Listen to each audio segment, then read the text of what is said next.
I'm Ariana Brocious. I'm Kusha Navadar. And this is Climate One. Hey, Kusha. Welcome back from your vacation. Thanks, Ariana. Yeah, it was good to get away for a bit. I went to Paris. I saw family in Italy. Did anything important happen back here while I was gone? Well, I'm just yeah. kidding. Yeah, I left the States, but I did not escape the news. Congress waited until I was away, of course, to pass, and the president signed a Megabill, Trump's One Big Beautiful Bill Act. This new act weaves together many conservative wish list items. There's tax cuts for the wealthy, steep cuts to Medicaid and food assistance, and more money for border enforcement. And in addition to all of that, this act also makes a lot of changes to federal energy policy. We know that climate disruption is caused by burning fossil fuels, and that in order to address the problem, we need to transition to clean energy. Yes. However, this administration has taken the stance that climate disruption is not a real problem, going so far as to call efforts to address it a, quote, green scam, which is particularly galling given the increase in extreme weather events we're seeing all around the country being amplified by our use of fossil fuels. The Trump administration made its priorities clear in this bill, cutting clean energy tax credits and investments while bolstering fossil fuel production. We'll get into exactly what the implications are for clean energy later in this episode. Right, but first, we're coming up on the third anniversary of the passage of the Inflation Reduction Act. That law, paired with the 2021 Infrastructure Investment and Jobs Act, put money into climate-related projects all over the country. So much money that it is difficult to keep track of it all. Yeah, maybe for mere mortals like me and you, Ariana, but some folks over at the nonprofit journalism outlet Grist have built a tool that organizes those projects and the dollars that went to them into this interactive map that allows pretty much anyone to see where their tax money is going. Senior data reporter Clayton Aldern built the map. I chatted with him about how visual tools like this make these investments more tangible for you and me. The purpose is really to allow residents of a given community to identify the projects that have been funded by these historic investments that may be near them, but perhaps otherwise invisible. Right? Users can enter a zip code or an address or a city and specify a search radius and then receive a list of all of the bipartisan infrastructure law and Inflation Reduction Act projects that we can map in that area. And that's because maybe people don't know, right? They don't know what the Inflation Reduction Act really did. That's right. In part, I think that's because some of these investments are invisible in a traditional sense insofar as they don't necessarily represent large buildings or new roads. Instead, they come in the form of tax credits, right? And it's not always immediately obvious what a tax credit looks like in reality. The IRA really drives things like private investment, right? It kind of fills this physical backbone with clean technology and savings. But of course, it's also useful to consumers, right? People who are interested in tax credits in their own lives. And I think because of some of the trickiness surrounding the energy policy in question, people tend not to know where these investments are winding up. And this was really an effort to try to make clear, make visible the investments in question. So as I poke around the map, there's all kinds of things here I see listed. This is specific to the IRA, the Inflation Reduction Act. But there's things like home electrification, appliance rebates programs for tribes, installing solar for small rural businesses, paying water users to temporarily reduce their use, urban forestry programs, air pollution reduction programs, the list goes on. As you were cataloging these programs and compiling this tool, what did you find in terms of how this funding was being deployed? Yeah, I mean, I think that there's a lot to say on what this funding looks like in practice. It's useful to think about things like EV charging and grid modernization, because that's often where we see these investments pop up in a really physical sense. You might have a school district that receives a bipartisan infrastructure law grant to purchase electric buses, but then they'll go ahead and claim IRA tax credits for the charging stations. And again, with respect to something like grid modernization, the bipartisan infrastructure law is going to be the thing that's funding those direct investments. The IRA is going to take care of tax incentives for things like transmission and storage. All told, though, we really have limited the conversation thus far to, basically projects that can be mapped in the first place. And furthermore, public projects, right? But part of the other story here is that the IRA is quite famous for catalyzing a lot of private investment.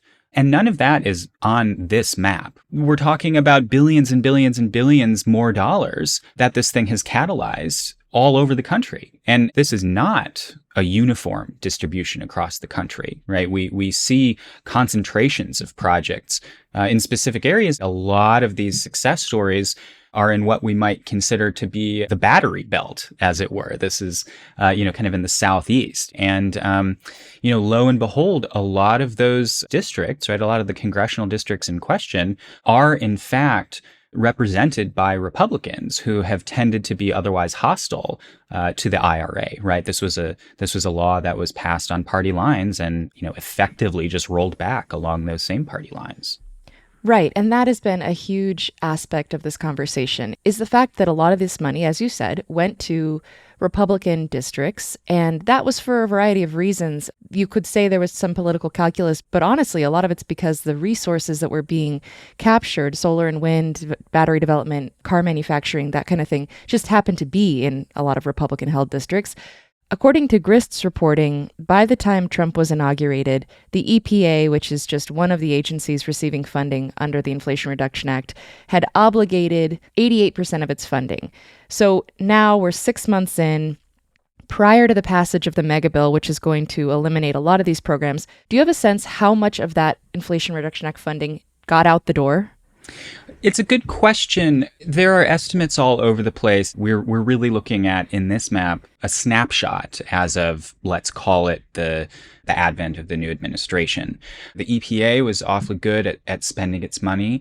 We've seen good drawdowns elsewhere. I think what's important to note, though, is that in the case of a lot of the tax credits, for example, these are uncapped. So there are estimates that, initially said, we're going to see something like $300 billion, over the next decade in tax credits claimed.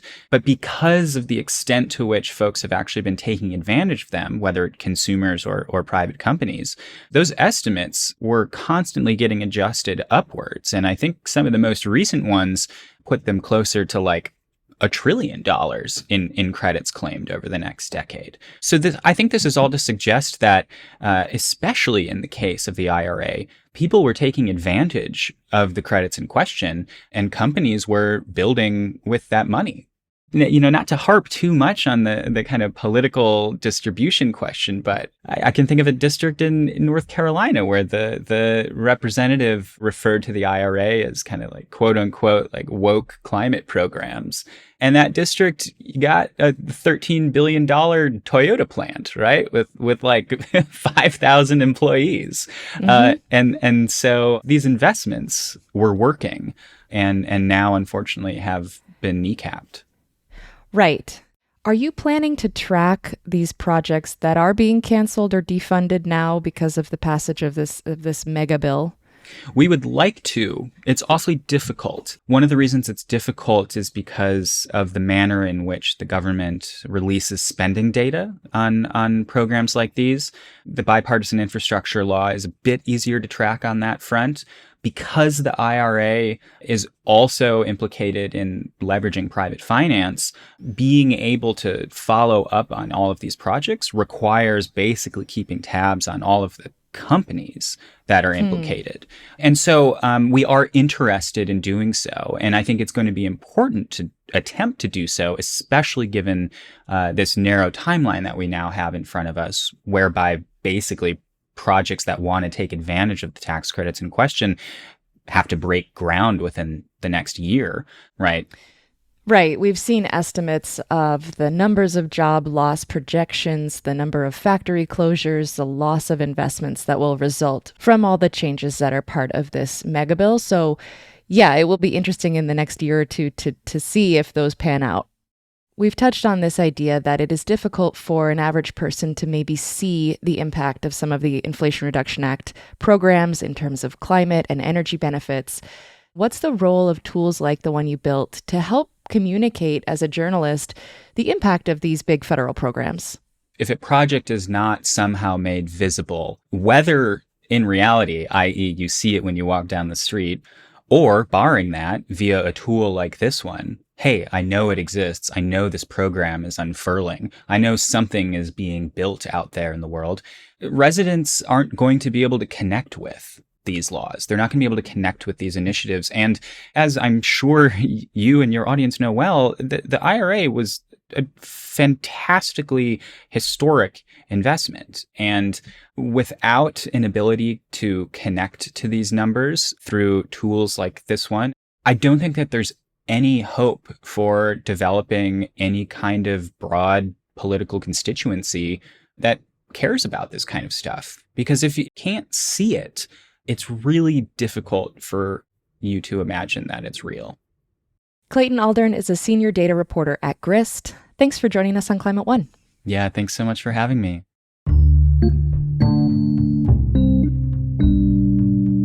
Coming up, the consequences of cutting funds for renewable energy extend far beyond the fight against climate change. Clean energy is an economic growth machine, and that by doing this, they're going to not only cut jobs, but also increase prices for every single American. That's up next when Climate One continues.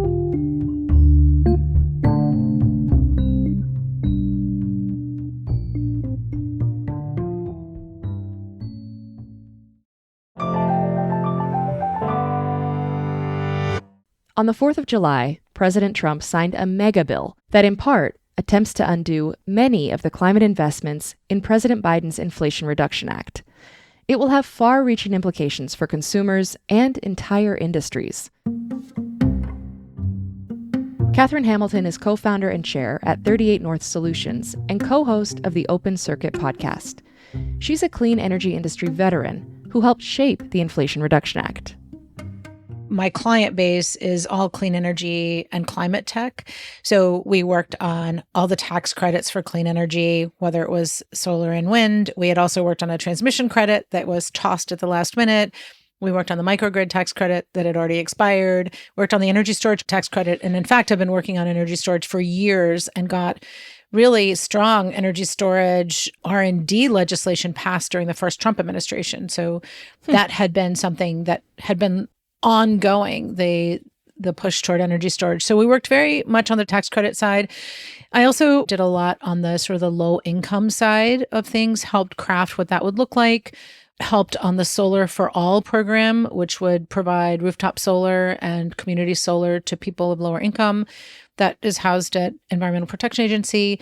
And then spent a lot of time working on and crafting the Greenhouse Gas Reduction Fund, the green bank aspect of it, to try to put forward a national green bank. That's a lot. And there were a lot of pieces of the Inflation Reduction Act. And in addition, the Biden administration passed two other major laws, the Infrastructure Investment and Jobs Act and the CHIPS and Science Act. So taken together, what was the overarching goal of the Biden-Harris administration when it came to climate and clean energy? Was really to reorganize the economy and restart an economy that was based on clean energy and climate mitigation, with the thought that, look, everyone else in the world is doing this. We are getting behind. We are the innovators and we're behind on production. So how do we restart manufacturing? How do we really create a market here in the US, not just as purchasers, but also as producers? And how do we prevent companies from relocating overseas when they should be locating here and building here, whether it's their manufacturing or developing projects here? So that was the whole idea behind it. And then the administration had other goals on organized labor and labor provisions, on energy justice and environmental justice. So there were a lot of other sort of sub goals in that. But really, the whole push was to change our economy in a direction that was really future looking. And a number of those things took effect or began to take effect in the last couple years. And then we had an election. So before the election, a year ago, 18 House Republicans wrote a letter asking Speaker Mike Johnson not to target the Inflation Reduction Act clean energy tax credits if the GOP took the majority in the election. By March, that group had grown to 21 House Republicans, yet when push came to shove, they all voted for this bill, President Trump's big, beautiful bill. Why is that? This is the power of the presidency. I mean, President Trump has an enormous amount of sway over people. They all got in line. I mean, some of them tried to push back as they could. The version that passed the House was worse in some regards, at least on clean energy, than the version that ultimately passed in the Senate. Actually, there were a couple of folks on the Republican side that really pushed hard to try to mitigate some of the damage that it would do. Just realize that this was not going to be a bipartisan effort at all. It was all going to be Republicans because of the way, and it was the same with the Inflation Reduction Act, honestly, where it was a procedure, it was a type of legislation that only required a majority vote. And so you barely had a majority in the Senate at that time. Vice President Harris had to break the tie to get the Inflation Reduction Act over the finish line. Right. And then we had a pretty small majority in the House too. The same is true now with the Republicans. So they have very few vote majority in the House and the Senate. And so they had to get as many of those votes as they possibly could, because they weren't going to get any Democratic votes, because the Democrats knew all along, and for a host of reasons, not just the clean energy credits, but for a whole host of other social programs that were being put into place and border security issues. So there are a lot of other reasons that people voted differently. I was honestly shocked, though, that there are Republicans in districts that have thousands of clean energy jobs that just decided that that was just not their priority anymore, that they only had one priority and one goal, and that was to get the president's tax bill over the finish line. And everything other than that was just a pay for. So everything other than that was just in the way, and they had to cut on a number of programs, and clean energy was one of those. It's disappointing that they couldn't see that clean energy is really a job multiplier. It's really an economic growth machine. And that by doing this, they were going to not only cut jobs, they were going to send factories and manufacturers elsewhere to other countries, but also increase prices for every single American. Right. And I want to get into that a bit more in a minute. So the House passed its version, which had, as you said, a lot of cuts to clean energy, passed it to the Senate.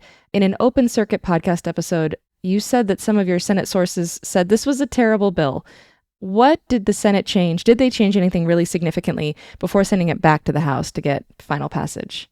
Yeah, they changed the timeline. So the Senate did change the length of time that the solar and wind industry would have, but wouldn't just be sent over a cliff. I mean, there's still a lot of provisions that are really going to make it difficult, but they gave them a little bit more of a runway. So if you start construction in the next year, you have a few years to get your project put into place.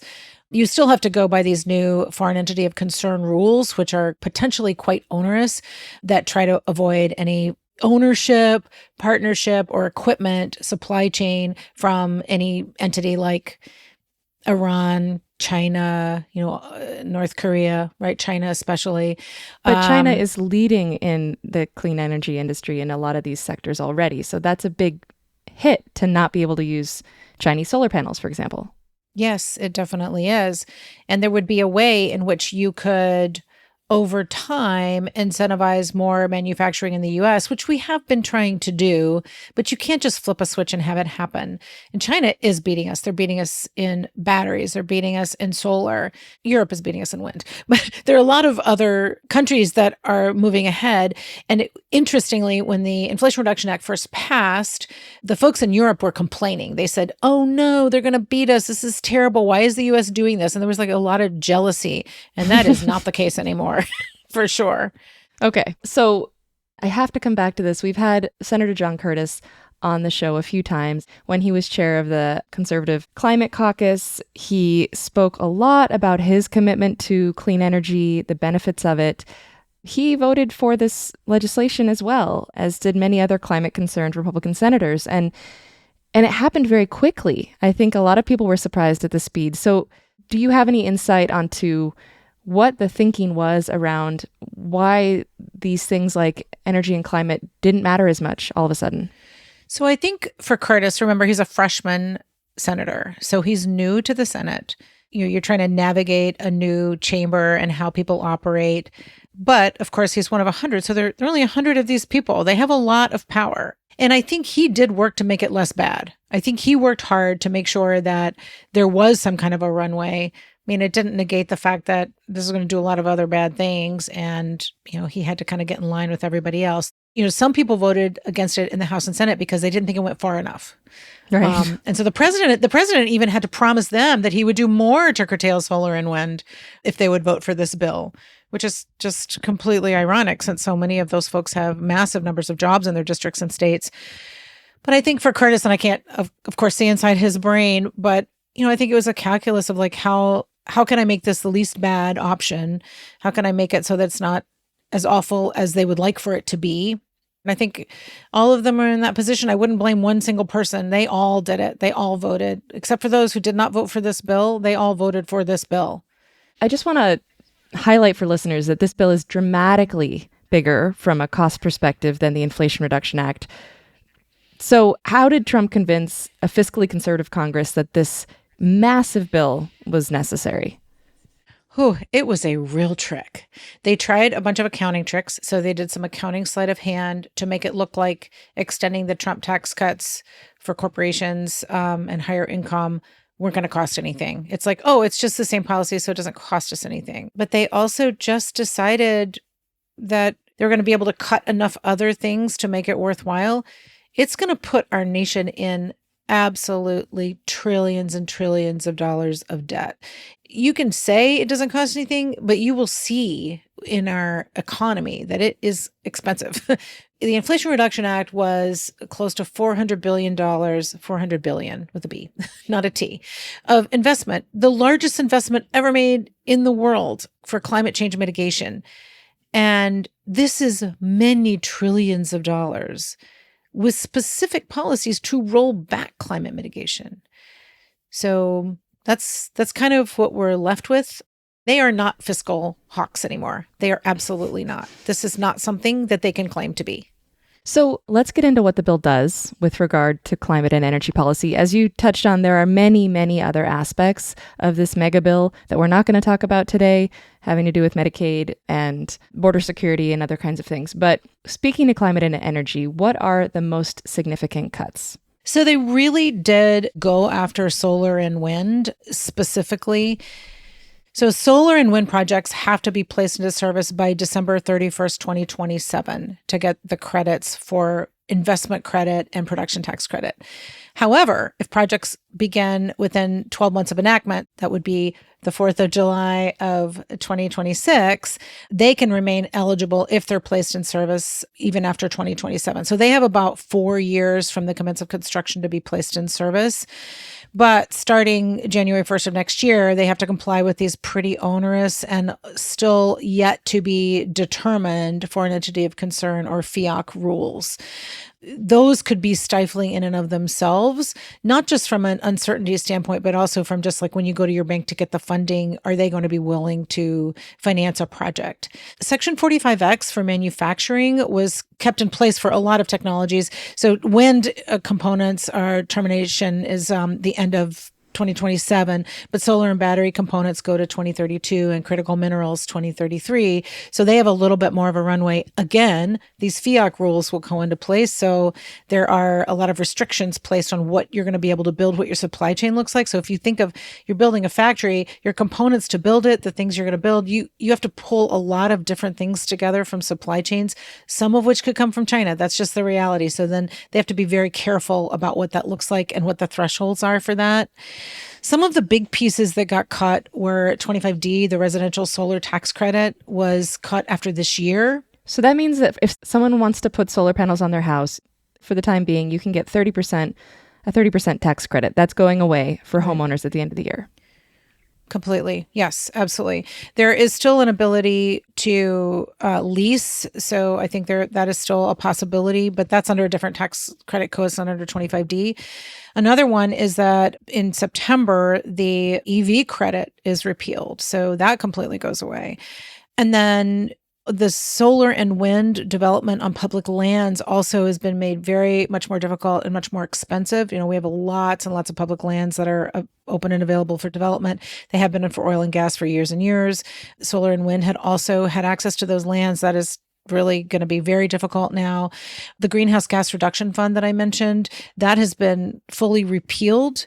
And then any unobligated funds have been rescinded. Now, a lot of that funding has been committed and is out the door. So the programs that are ongoing and the funding out the door should continue apace because the money's been spent. Mm-hmm. And then the other piece is the Loan Programs Office had an extra $1 billion put into it, but they changed the statute so that the LPO no longer focuses on greenhouse gas emission reductions, instead focuses on additional capacity or output. So they're going to be funding very different types of projects than they have been in their entire history. The Loans Program Office, that's giving loans to companies basically that are developing or expanding on existing technologies? The Loan Programs Office is really meant to be the bridge to bankability. So it's not for startups. It's really for those that have proven themselves that are not quite bankable and need a reduced loan agreement. So it's either a loan or a loan guarantee. Some of it's just backstop. It's a really good tool for scale. Some of the technologies that are going to be able to continue with credits are geothermal, nuclear, and hydropower. So those are considered baseload technologies. I mean, that's great. It does take them a while to get built and go through the processes that they need to go through. So in the meantime, it will be tricky. Also, energy storage continues. That's really great that is going to continue to be an option, although some of the FIAC rules, again, are going to be tricky for them. So to quickly recap, the industries that are taking the biggest hit are solar and wind. The industries that are still getting some beneficial treatment are geothermal, nuclear, hydropower, batteries to some extent, depending on these foreign entity rules. In addition, there was a pretty significant gutting total rollback of a lot of the Inflation Reduction Act funds from programs. I'm going to list a few of them here. This is not a comprehensive list. Diesel emissions reductions, climate change action plans for state, local, and tribal governments, air pollution, environmental and climate justice block grants. A lot of these much smaller pots of money that were being distributed are essentially gone now, right?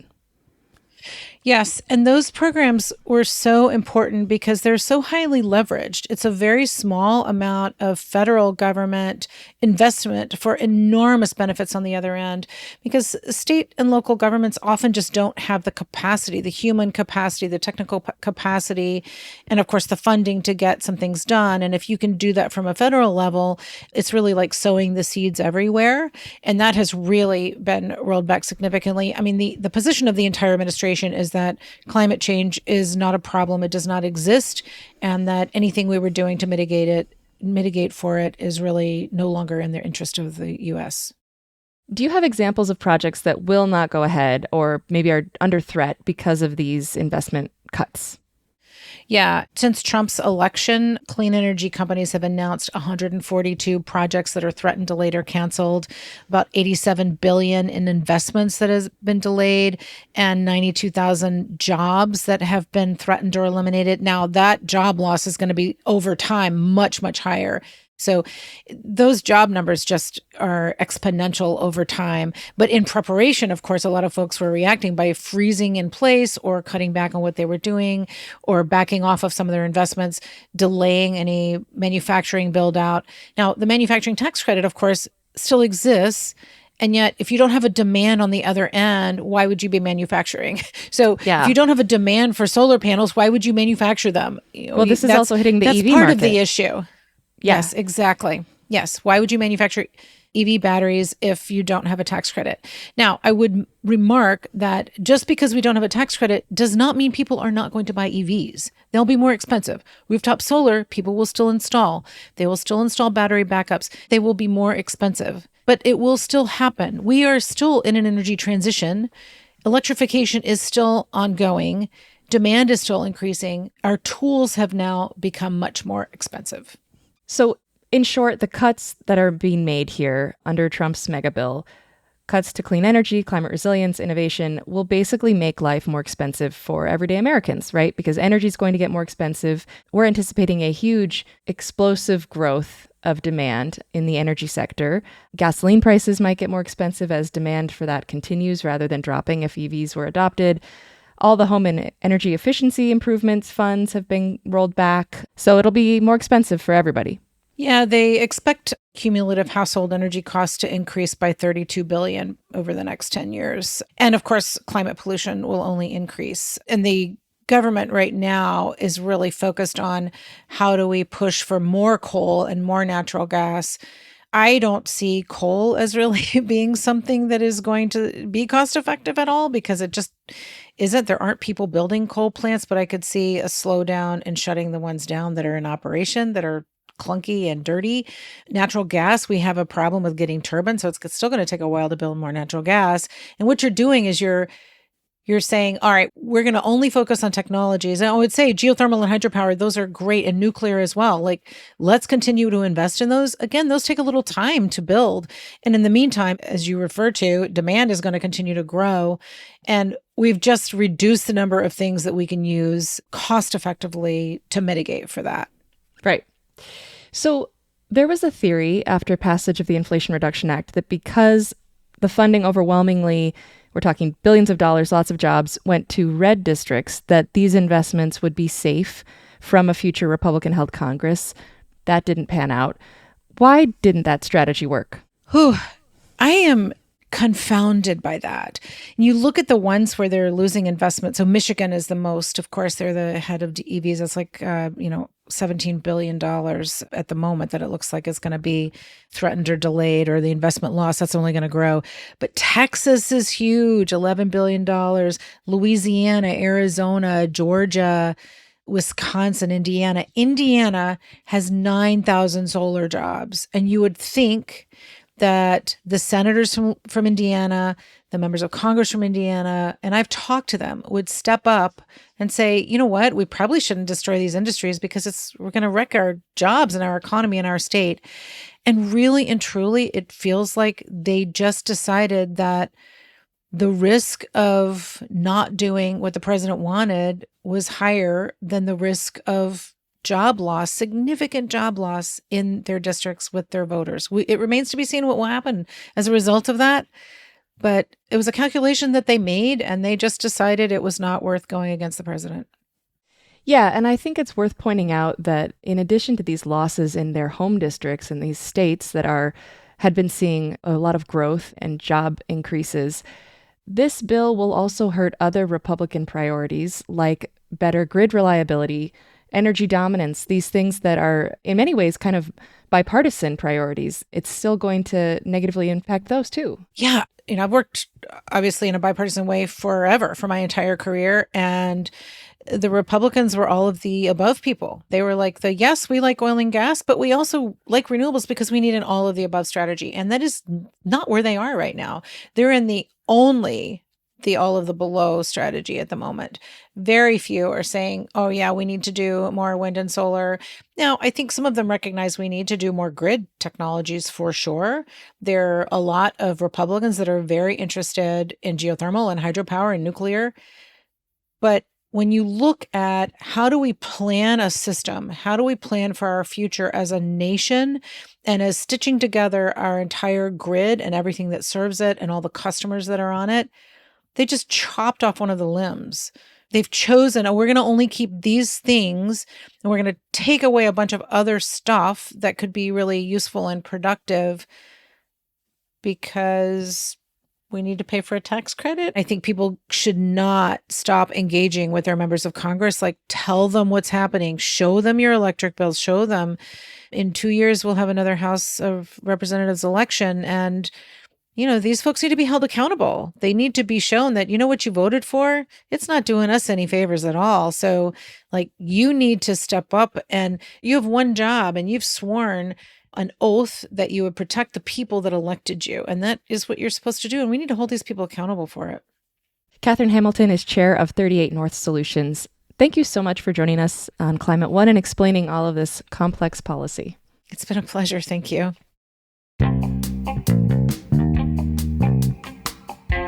Coming up, a view from the right on how Trump's big bill handles clean energy. As a conservative, I'm not really big about giving away free money. But when you're talking about major things that move the U.S. economy, I think people need to look at it not as free money, as incentives, but as growing your own industry.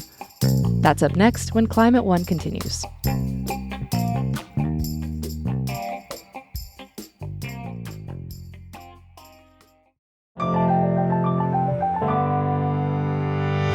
The One Big Beautiful Bill had to draw multiple factions of conservative lawmakers together to get passed.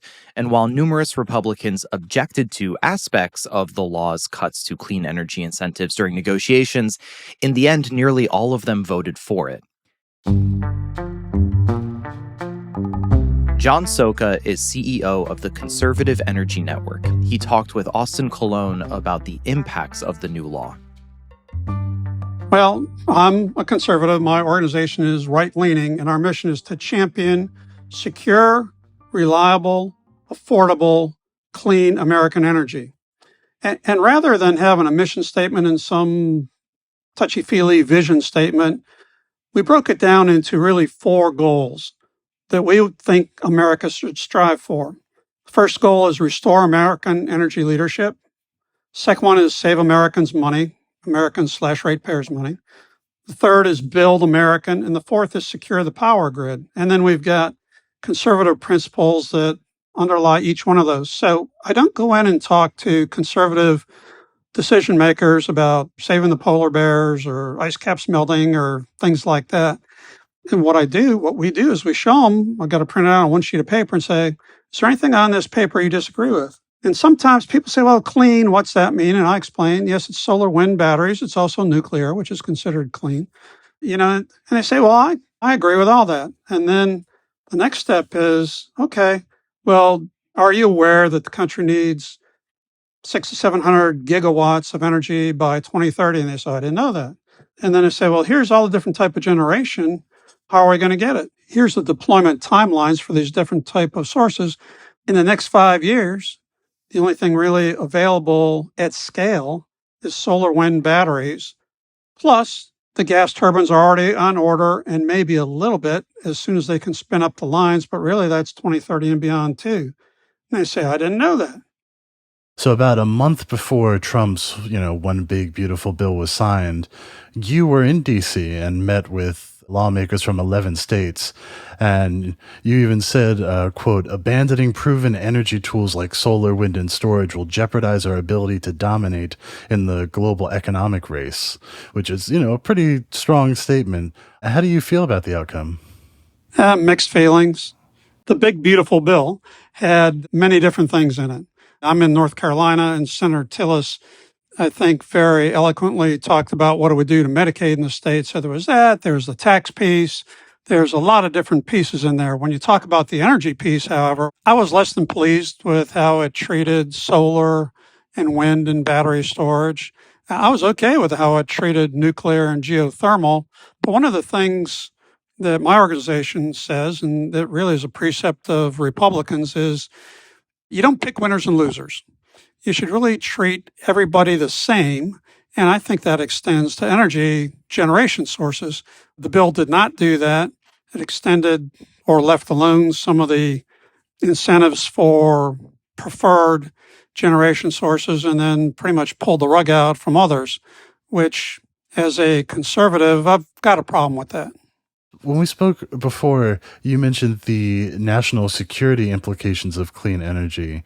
How do you explain those to people? The issue with energy is twofold with the military. One is transmission. Not every base has that. And if you don't have energy during a time of crisis, whether it's a hot war kind of crisis where you're launching planes off to somewhere to bomb places, or if you're deploying forces on regular military missions, training missions, or if you're responding to a natural disaster, it's a problem when the power goes out. And why is that? Because the backup generation on military bases is generators. But they take fuel, they take maintenance, they do all this. So that's one issue. The other issue is It's better if you can actually generate some of your energy on post. So in the event of a local blackout or something, you still have something other than generators. Department of Defense has attempted to do this to some extent. They've employed some things behind the meter, if you will, but still it's not enough to meet the power demands for the headquarters, for the airfield, and everything else. So if you cannot power your military installations, you have a problem. Yeah, that sounds like a big problem, and probably something that people don't think about very often. The majority of funding from the Inflation Reduction Act actually went to Republican districts. And yet, when it came time to vote, a lot of the Republican representatives fell in line with Trump, and now the IRA incentives that boosted those communities have been stripped out. Do you think those politicians might face backlash from constituents when they go back to their home districts? I don't think initially it will, to be honest with you. I think where it will start to hurt is when utility bills start to rise in congressmen's districts, because all politics is local. And if someone can point to you for 20 or 30% increase in their electric bill, that's not good. Yeah, in the words of a Seinfeld character, that's not going to be good for anyone. Well, it really isn't, unfortunately. Yeah. And, last year, China installed more wind and solar capacity than the rest of the world combined. And now the U.S. is rolling back support for clean energy. Are we at risk of falling behind in the global energy race? Yeah, that's an interesting question. It may not be a good direct comparison between the United States and China because we are essentially a free market and they're a centrally command dictated market. The falling behind issue is very complicated because China really has swamped the rest of the world with low cost solar panels. Not that they're making money on them. They come in, they try and corner the market, and then they'll rise prices. So on the one hand, what the IRA did was incentivize U.S. manufacturers or people to move manufacturing to the United States to build our own solar panels, which was a good thing. The bad thing here is on the big, beautiful bill is it's removed that incentive, and now it's more of a disincentive. I think history shows us that any newer manufacturing or any newer technology needs a period of time where you can actually get to scale, which will reduce costs. I actually visited a Q-Cells factory down in Georgia about a month ago. It's an amazing facility, 14 football fields, big.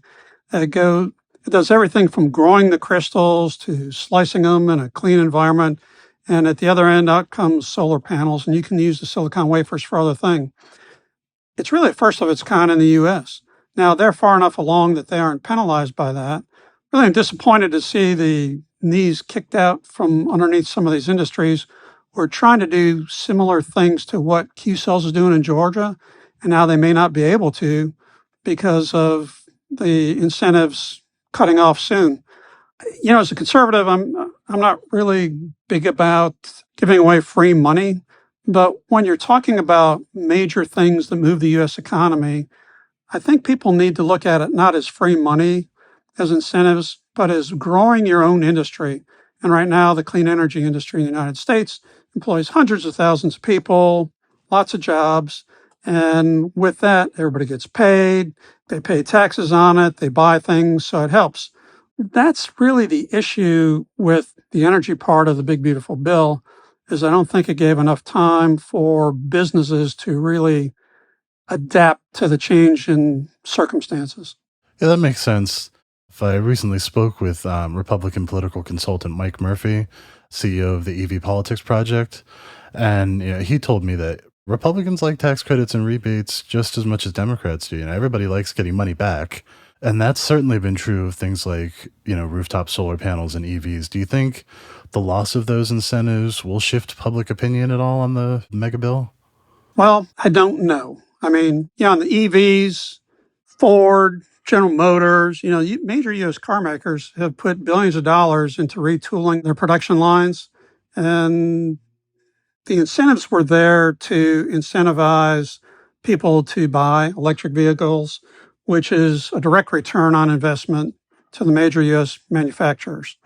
Will there be less of a demand for EVs? I think so. Do you see any positive energy outcomes from the bill? Well, I think the positive outcomes are in the nuclear space and in the geothermal space for sure. And that's good. Okay. Nuclear, small modular nukes or micro nukes, that's a new technology. Even the best estimates are that we won't see a number more than one or two of SMRs come online until 2034 or 2035. So it's really a future looking thing, and that's good. Geothermal, there was just a geothermal site opened in East Texas, a major one. There's some of those going on too, but we need, I don't know, 700 gigawatts between now and 2030. We're going to need energy in 2035 and beyond, but we need it now. So incentivized nuclear is actually a good idea. Incentivized geothermal is a good idea. Not incentivizing solar and wind, which are deployable right now, that's problematic because we need energy, more generation between now and 2030. So what else is there? Somebody could say nuclear restarts. There's only 3 of those in the country that totals up to like 1.6 gigawatts if they all come online. And you say natural gas. Natural gas is great. Interesting fact here, though, if you ordered a new gas turbine today or even a year ago, it's going to take 5 to 6 years to arrive. And with demand going up, if you're ordering new gas turbines, they're not going to be here until after 2030. So the real issue here is what do you do between now and 2030? The only thing that's ready now is solar, wind, battery storage, plus what's already planned to come online, the gas turbines that are planned to come online. Speaking a bit of the policy choices, the one big beautiful bill is the second big change in energy policy that was passed by party line vote. We had the Inflation Reduction Act, which was passed with only Democratic votes, and now this bill passed by only Republican votes, both with a tie broken by the vice president in the Senate. If major energy policy keeps flipping with each administration, is that sustainable? Well, the world's not going to end. Right. But as far as good policy, it's horrible policy. On both sides of the aisle. It results in higher costs for every time the pendulum swings to one extreme or the other. Higher cost leads to inflation, which leads to a lot of bad things, and it leads to ratepayer, and more importantly, if you're elected, voter discontent. Most people are more interested in making the house payment, making sure your kids get to school on time, if they got good grades, doing extracurricular stuff with kids, saving up some money, take a vacation, the things of daily life. Right. They don't know the ins and outs of energy policy or even tax policy or anything else until they get a big bill or something interferes with their life. But when you've got policy yo-yoing back and forth, people will notice. They'll notice when their bills go up. That's when people get upset and they make their voices known and heard. I hear you on the yo-yoing of the policy, but it seems to me like a lot of what Trump wants to accomplish is almost like breaking some of the system, because certainly not listening to, what the market is saying. Yeah, he is a disruptor. There's no doubt about it. He is not for controlled, moderate change, gently moving policy from where it is to where he wants it to be.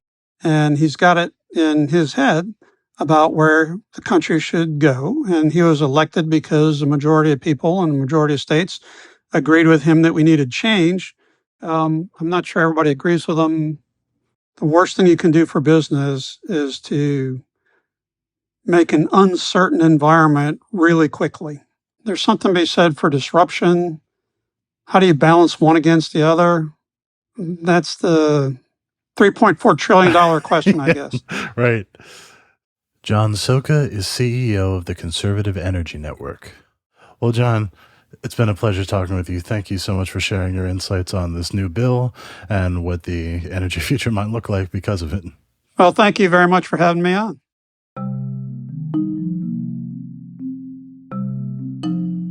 In the final weeks leading up to the passage of the Megabill, there were a flurry of advocates and lobbyists attempting to limit losses for their interests. One of those groups was the Business Council for Sustainable Energy. They mounted an effort to remind lawmakers of the jobs the Inflation Reduction Act created and what states would stand to lose if those incentives were taken away. I talked with their president, Lisa Jacobson, to see where things stand now that the law has passed. We started the conversation talking about incentives. That means incentives in things like renewables, energy efficiency, and U.S. energy manufacturing, many of which were created by the Inflation Reduction Act. These tax credits have had decades-long bipartisan support. Those reforms that have been made over the last 5+ years to the tax code to support energy development, some during the Trump administration, first one, and then some, have been extremely important to send the kinds of market signals we need to modernize and expand our energy system. So when we talk to members of Congress, especially the new ones, they may not have been familiar with that history and the fact that, really using the tax code to provide incentives and reduce the tax burden for those that want to make investments in our economy is a Republican principle, right? So this is something that has been favored as an approach versus other things that we might do, like a requirement, a federal requirement that we do something. So when you can get to that level with members and senators, you can have a really good conversation. Those parts of the conversation went well. And a number of those things were retained in the One Big Beautiful Bill Act. However, there were many other issues that were part of this bill, and there was a political environment that was really challenging to break through in terms of holding back some of the negative changes that were made. But again, there were a number of areas, whether that be hydropower or some of the decarbonization technologies like carbon capture and storage, or innovations in the areas of hydrogen, where we were able to get more workable transitions or to leave those credits untouched. Let's dive into that a little bit. As you look at the final bill that passed, what do you see as wins or maybe just even neutral outcomes?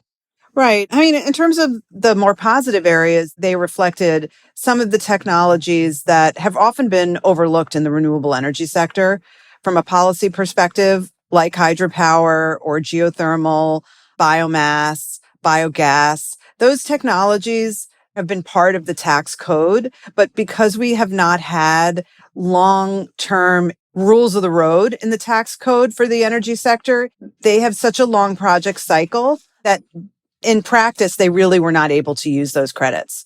So in the One Big Beautiful Bill Act, those long-term extensions that were enacted in the last Congress were retained. So that's a positive. That means that for hydropower, for geothermal, for biomass, they will have the time they need to scope out projects and utilize these credits. And then there also are areas that were retained that are really significant to ensuring that the broad public can participate and benefit from these credits. They have elements in it that allow communities and non-for-profits to participate in the tax benefits. That was new in the last Congress, and that was retained.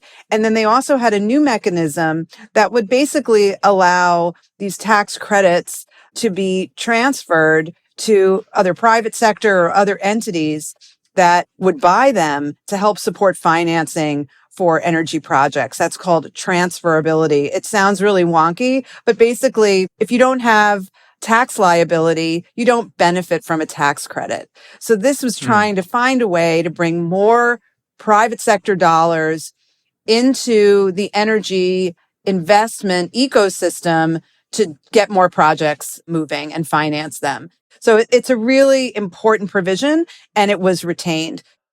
I want to switch gears a little bit. I want to talk about this quote at the Clean Power Conference earlier this year. American Clean Power CEO Jason Grumet said, quote, "The next 3 years will determine whether the U.S. or China wins the fight for digital dominance." What do you think about that? Oh, I think he's spot on. I mean, it's happening now. Decisions are being made every week about where to put data centers, and they need a lot of energy. I mean, that's what he was alluding to. And it's really important for U.S. security, for our economic prosperity, that as many of those can be put in the United States or other places where we can have confidence that there will, be secure information exchange and transactions. We don't want any cyber risks. We don't want, to have a lot of these investments be made outside the United States just because we don't have the energy to supply the power to make sure that they can operate. In this AI arms race that we see between the US and China, energy supply is key, which is what you're saying, because it takes so much power to run AI. Interesting point, though, is that this bill is projected to make electricity more expensive. So how do you think that's going to affect the AI industry? It will raise prices. It will raise prices for energy across the board. We need to get new energy supply on the electricity grid in the United States. And that's a reliability concern. So if we have very significant gaps between supply and demand, we're going to need to have more electricity generation as well as load management. We'll need to invest in demand side management. Wind and solar and batteries, that's really been the near term deployable energy resource. And in many cases, the lack of the tax credits after a certain number of years, or this abrupt elimination in some cases of things like residential solar, it's just going to raise prices on the grid, and everybody pays for that. And it will increase the price of bringing new generation online. Well, what opportunities still exist, in your opinion, to improve our energy system in the near term? Well, a lot of our energy decision making happens at the regional, state, and local level. And there are many states that are, really trying to attract data centers, economic development, increased manufacturing. So we have a lot of drivers for increased electricity demand. And we think that the types of technologies that are going to serve that load in the short term are going to largely be what we've been planning for and what we've been building out, which have been this portfolio of renewable energy, energy efficiency, and natural gas. So I think influencing the energy transition, influencing energy security and supply over the next 5-10 years is really going to be decisions made at the state and local level. Are there places you point to where you're like, that's where good work is happening, or that's where we need to be looking right now? Well, there are a lot of models. We look often at Texas, which has, a lot of people are kind of looking with laser focus on Texas, but they have a unique regulatory structure and they continue to revise it. They can get energy resources online quickly. They've also made strategic investments in transmission, electric transmission, and other infrastructure to allow, as they've been growing, they're one of the fastest growing states in the country, that they've been able to keep up with their energy needs. Those kind of principles, I think, are really important to be able to forecast what your needs are and then be able to move forward with the infrastructure and projects that are going to meet that load affordably and fast. Even if Democrats retake the White House or Congress in the 2020 election, do you think there will be a major slowdown in the U.S. clean power industry in the next few years? I think what we're watching mostly is cost. And then we also have to look at all the other aspects of what makes a project move. You need the workforce, you need the goods. So that points to supply chain issues. So equipment, do you have the equipment? Do you have the regulatory approvals that you need? And then there's the financing. So a lot of these policies impact the price of these projects. But I think if you're in a jurisdiction that wants to bring new energy supply on and they want to do it quickly, they're going to have to look at the technologies that are on offer.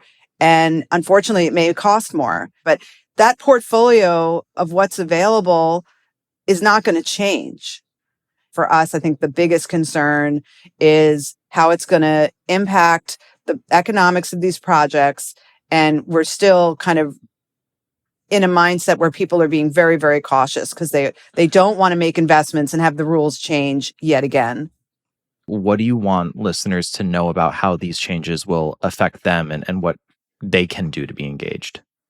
There is this view that the goal would be you don't need to know what's behind the switch. You just turn it on and hopefully it's reliable and affordable.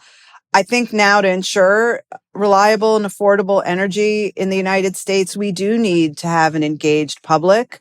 They need to understand where their energy is coming from, who makes the decisions, and be engaged. There are lots of utility programs or consumer-led programs that help you manage your energy use, ways to figure out what kind of investments to make in your home, or again, ways to engage with your energy or electricity provider to make sure that you're optimizing, your energy costs and savings. So my call to action from this conversation is that we all care about making sure we have the energy to supply our economy and to make our households and communities prosperous.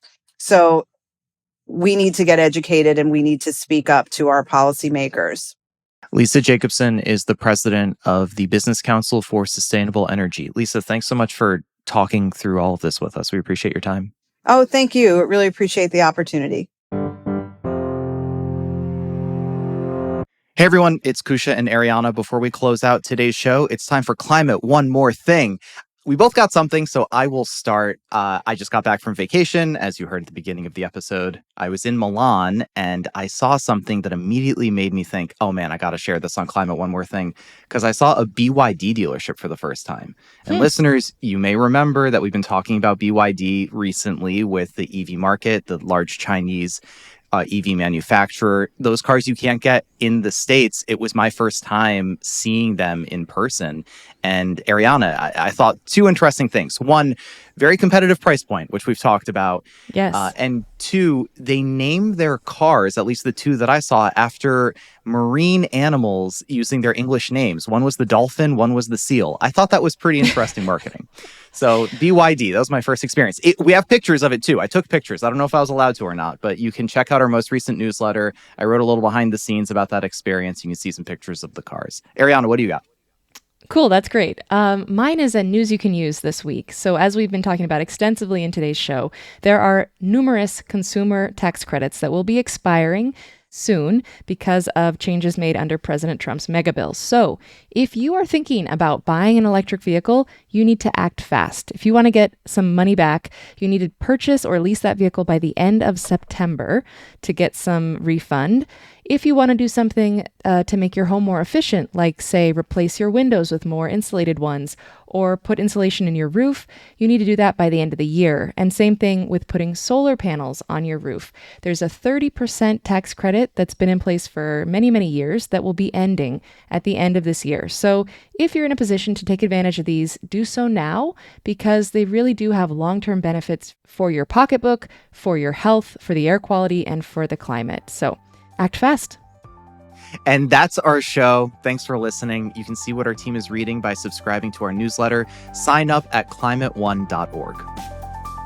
Climate One is a production of the Commonwealth Club. Our team includes Greg Dalton, Brad Marshland, Jenny Park, Austin Colon, Kusha Nabadar, Megan Basilia, and Ben Testani. Our theme music is by George Young. I'm Ariana Brocious.